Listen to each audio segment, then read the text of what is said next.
Morning students बेटा page number 65 ਦੇ ਉੱਪਰ ਅੱਜ ਅਸੀਂ ਪੜ੍ਹ ਰਹੇ ਹਾਂ। ਰਾਈਟ ਸਾਈਡ ਤੇ ਤੁਸੀਂ ਦੇਖ ਸਕਦੇ ਹਾਂ ਪਰਪਲ ਕਲਰ ਦੇ ਵਿੱਚ ਐਕਸਟ੍ਰੈਕਟ ਦਿੱਤਾ ਹੋਇਆ, ਪਹਿਲਾਂ ਉਹਨੂੰ ਅਸੀਂ ਐਕਸਪਲੇਨ ਕਰਾਂਗੇ, ਉਸ ਤੋਂ ਬਾਅਦ ਇਹ ਵਾਲਾ ਟੌਪਿਕ ਪੜਾਂਗੇ। So let's start. ਇਹਦਾ ਹੈਡਿੰਗ ਹੈ to the altar of this revolution we have brought our youth as incense. ਇਹ ਜਿਹੜੇ ਵਰਡਸ ਨੇ ਸ਼ਹੀਦ ਭਗਤ ਸਿੰਘ ਜੀ ਦੁਆਰਾ ਬੋਲੇ ਗਏ ਸੀਗੇ।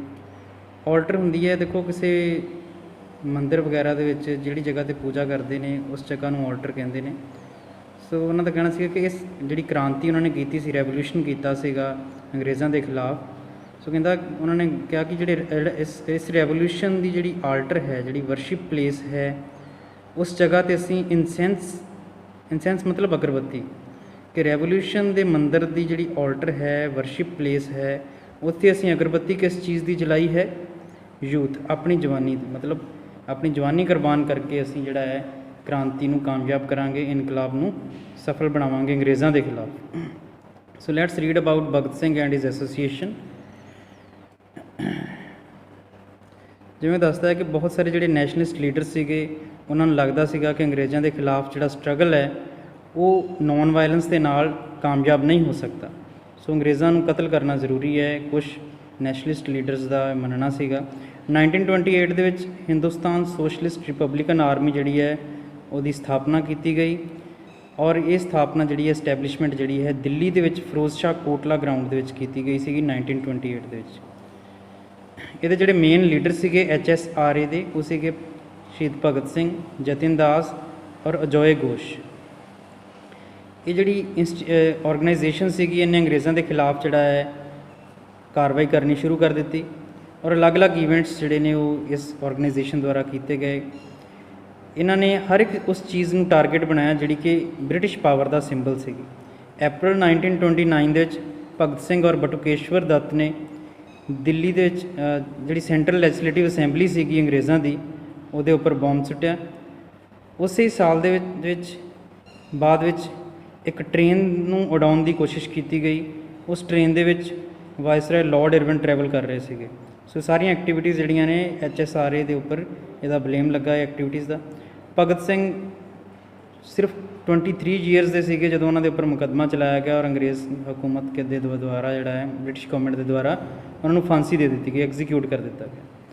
ਆਪਣੇ ਟਰਾਇਲ, ਆਪਣੇ ਮੁਕੱਦਮੇ ਦੇ ਦੌਰਾਨ ਭਗਤ ਸਿੰਘ ਜੀ ਨੇ ਕਿਹਾ ਸੀਗਾ ਕਿ ਉਹ ਕਦੇ ਵੀ ਨਹੀਂ ਚਾਹੁੰਦੇ ਕਿ ਉਹ ਬੋਮ ਜਾਂ ਪਿਸਟਲ ਦੀ ਪੂਜਾ ਕਰਨ, ਲੇਕਿਨ ਉਹ ਚਾਹੁੰਦੇ ਨੇ ਕਿ ਸੁਸਾਇਟੀ ਦੇ ਵਿੱਚ ਰੈਵੋਲੂਸ਼ਨ ਆਏ, ਕ੍ਰਾਂਤੀ ਆਏ, ਲੋਕ ਆਪਣੇ ਰਾਈਟਸ ਦੇ ਪ੍ਰਤੀ ਅਵੇਅਰ ਹੋਣ ਔਰ ਅੰਗਰੇਜ਼ਾਂ ਦੇ ਖਿਲਾਫ ਇਕਜੁੱਟ ਹੋ ਕੇ ਰੈਵੋਲੂਸ਼ਨ ਕਰਨ।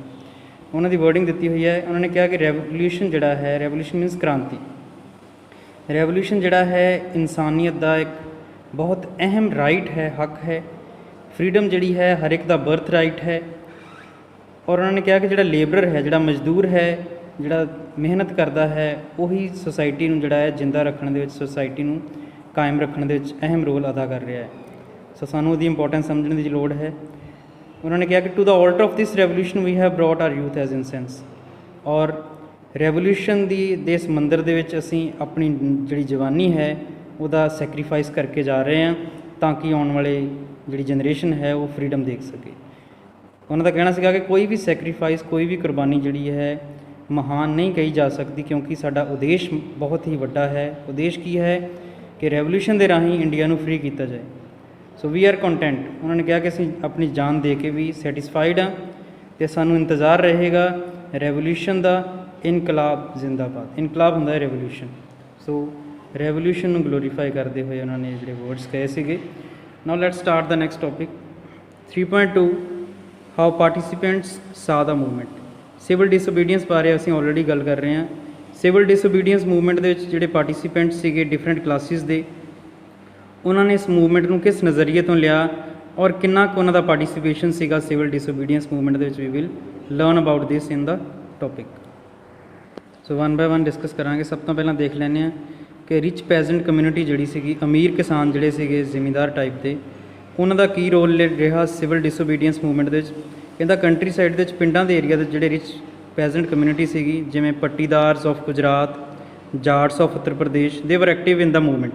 ਇਹਨਾਂ ਨੇ ਸਿਵਲ ਡਿਸਓਬੀਡੀਐਂਸ ਮੂਵਮੈਂਟ ਦੇ ਵਿੱਚ ਬਹੁਤ ਜ਼ਿਆਦਾ ਰੋਲ ਪਲੇ ਕੀਤਾ ਹੈ। ਸਾਨੂੰ ਪਤਾ ਹੈ ਕਿ 1930 ਦੇ ਵਿੱਚ ਗਾਂਧੀ ਜੀ ਨੇ ਸਿਵਲ ਡਿਸਓਬੀਡੀਐਂਸ ਮੂਵਮੈਂਟ ਸ਼ੁਰੂ ਕੀਤੀ ਸੀ। ਸੋ ਰਿਚ ਪੈਜ਼ੈਂਟਸ ਨੇ ਕਾਫੀ ਰੋਲ ਪਲੇ ਕੀਤਾ ਇਹਦੇ ਵਿੱਚ। ਜਿਹੜੇ ਵੱਡੇ ਪੈਜ਼ੈਂਟ ਸੀ, ਵੱਡੇ ਕਿਸਾਨ ਸੀਗੇ, ਇਹ ਕਮਰਸ਼ੀਅਲ ਕ੍ਰੌਪਸ ਪ੍ਰੋਡਿਊਸ ਕਰਦੇ ਸੀਗੇ।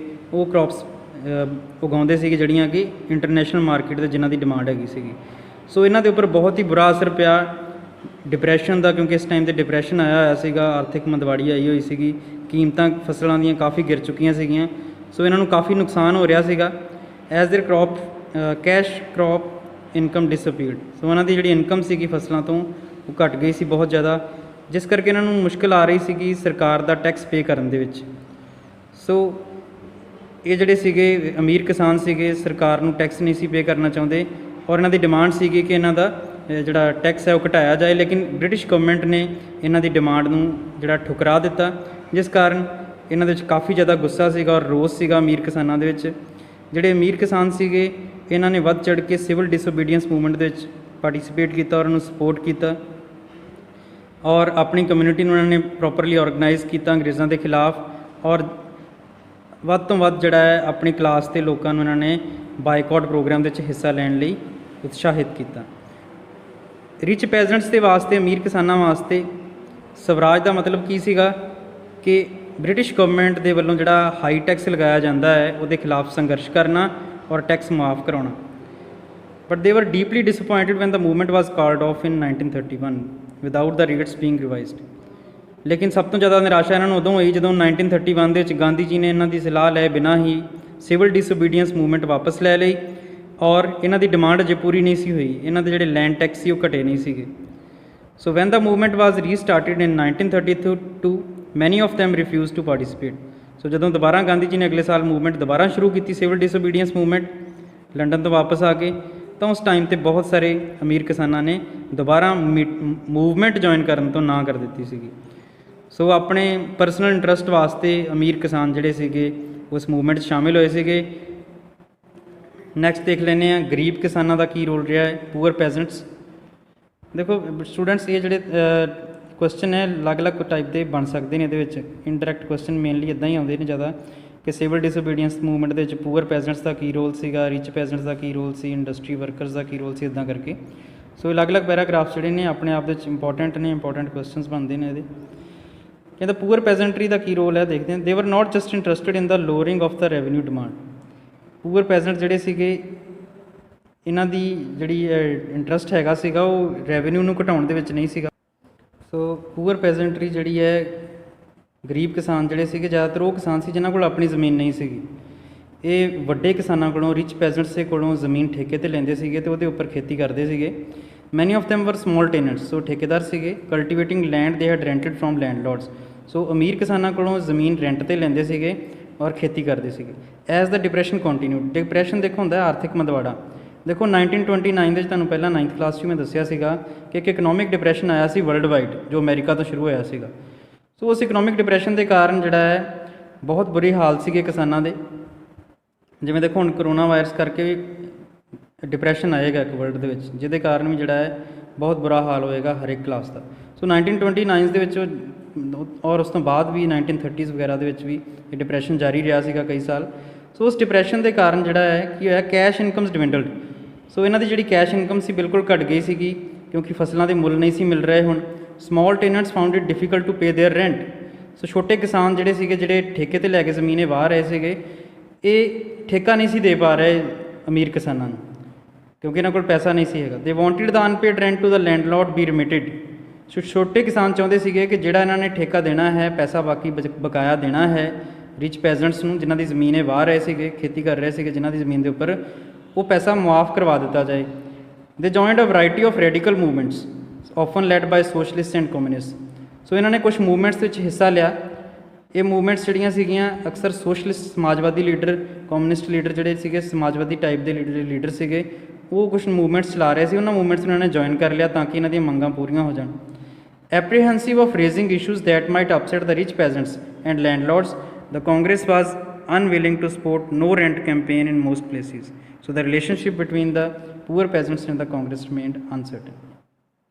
ਕਹਿੰਦਾ ਕਾਂਗਰਸ ਜਿਹੜੀ ਸੀਗੀ ਉਹਨੂੰ ਡਰ ਸੀਗਾ ਕਿ ਅਗਰ ਉਹਨੇ ਗਰੀਬ ਕਿਸਾਨਾਂ ਨੂੰ ਸਪੋਰਟ ਕੀਤਾ ਤਾਂ ਜਿਹੜੇ ਅਮੀਰ ਕਿਸਾਨ ਨੇ, ਵੱਡੇ ਵੱਡੇ ਲੈਂਡਲੋਰਡ ਨੇ, ਉਹਨਾਂ ਦੀ ਸਪੋਰਟ ਚਲੀ ਜਾਏਗੀ। ਸੋ ਕਾਂਗਰਸ ਨੇ ਇਹਨਾਂ ਵੱਲ ਜ਼ਿਆਦਾ ਧਿਆਨ ਨਹੀਂ ਦਿੱਤਾ। ਨੋ ਰੈਂਟ ਕੈਂਪੇਨ ਨੂੰ ਸਪੋਰਟ ਨਹੀਂ ਕੀਤਾ ਕਾਂਗਰਸ ਨੇ ਜਿਹੜਾ ਹੈ ਇਹਨਾਂ ਕਿਸਾਨਾਂ ਵੱਲ, ਛੋਟੇ ਕਿਸਾਨਾਂ ਵੱਲ ਕੋਈ ਧਿਆਨ ਨਹੀਂ ਦਿੱਤਾ, ਕਿਉਂਕਿ ਉਹਨਾਂ ਨੂੰ ਡਰ ਸੀ ਕਿ ਅਗਰ ਅਸੀਂ ਛੋਟੇ ਕਿਸਾਨਾਂ ਦੀਆਂ ਮੰਗਾਂ ਉਠਾਈਆਂ ਤਾਂ ਵੱਡੇ ਕਿਸਾਨ ਜਿਹੜੇ ਨੇ ਉਹ ਗੁੱਸੇ ਹੋ ਜਾਣਗੇ। ਔਰ ਵੱਡੇ ਵੱਡੇ ਜਿਹੜੇ ਲੈਂਡਲੋਰਡ ਸੀਗੇ ਕਾਂਗਰਸ ਨੂੰ ਡੋਨੇਸ਼ਨ ਚੰਦਾ ਦਿੰਦੇ ਸੀਗੇ। ਸੋ ਕਾਂਗਰਸ ਨਹੀਂ ਸੀ ਚਾਹੁੰਦੀ ਕਿ ਜਿੱਥੋਂ ਪੈਸਾ ਆ ਰਿਹਾ ਹੈ ਉਹਨਾਂ ਨੂੰ ਨਾਰਾਜ਼ ਕੀਤਾ ਜਾਏ ਔਰ ਛੋਟੇ ਕਿਸਾਨਾਂ ਦੇ ਨਾਲ ਮਿਲਿਆ ਜਾਏ।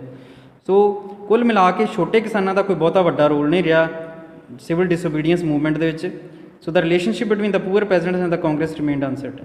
ਸੋ ਕੋਈ ਜ਼ਿਆਦਾ ਵਧੀਆ ਰਿਲੇਸ਼ਨ ਨਹੀਂ ਸੀਗਾ ਇਸ ਟਾਈਮ 'ਤੇ ਛੋਟੇ ਕਿਸਾਨਾਂ ਦਾ ਔਰ ਕਾਂਗਰਸ ਦਾ। ਦੇਖੋ ਇਹ ਜਿਹੜਾ ਕੁਐਸਚਨ ਹੈ ਪੂਅਰ ਪੈਜ਼ੈਂਟਰੀ ਦਾ ਰੋਲ, ਇਹ ਰੀਸੈਂਟਲੀ 3 ਮਾਰਕਸ ਦੇ ਕੁਐਸਚਨ ਦੇ ਵਿੱਚ ਆਇਆ ਸੀਗਾ ਬੋਰਡ ਦੇ ਵਿੱਚ, ਇਹਨੂੰ ਧਿਆਨ ਨਾਲ ਕਰਨਾ ਹੈ, ਠੀਕ ਹੈ। ਔਰ ਬੜੇ ਬੱਚਿਆਂ ਨੇ ਗਲਤੀ ਕੀਤੀ ਕਿ ਬਹੁਤ ਜ਼ਿਆਦਾ ਰੋਲ ਸੀਗਾ, ਉਹਨਾਂ ਨੇ ਗੱਪਾਂ ਮਾਰਨੀਆਂ ਸ਼ੁਰੂ ਕਰ ਦਿੰਦੇ ਆ, ਲੇਕਿਨ ਪੂਅਰ ਪੈਜ਼ੈਂਟਰੀ ਦਾ ਕੋਈ ਜ਼ਿਆਦਾ ਵੱਡਾ ਰੋਲ ਨਹੀਂ ਰਿਹਾ, ਕਿਉਂਕਿ ਕਾਂਗਰਸ ਇਹਨਾਂ ਨੂੰ ਨਾਲ ਲੈ ਕੇ ਨਹੀਂ ਸੀ ਚੱਲ ਰਹੀ, ਕਿਉਂਕਿ ਪੂਅਰ ਪੈਜ਼ੈਂਟ ਦੀਆਂ ਜਿਹੜੀਆਂ ਡਿਮਾਂਡ ਸੀਗੀਆਂ ਰਿਚ ਪੈਜ਼ੈਂਟਸ ਦੇ ਖਿਲਾਫ ਹੈਗੀਆਂ ਸੀਗੀਆਂ। ਸੋ ਇਹਨੂੰ ਧਿਆਨ ਨਾਲ ਤੁਸੀਂ ਰੀਡ ਕਰ ਲੈਣਾ।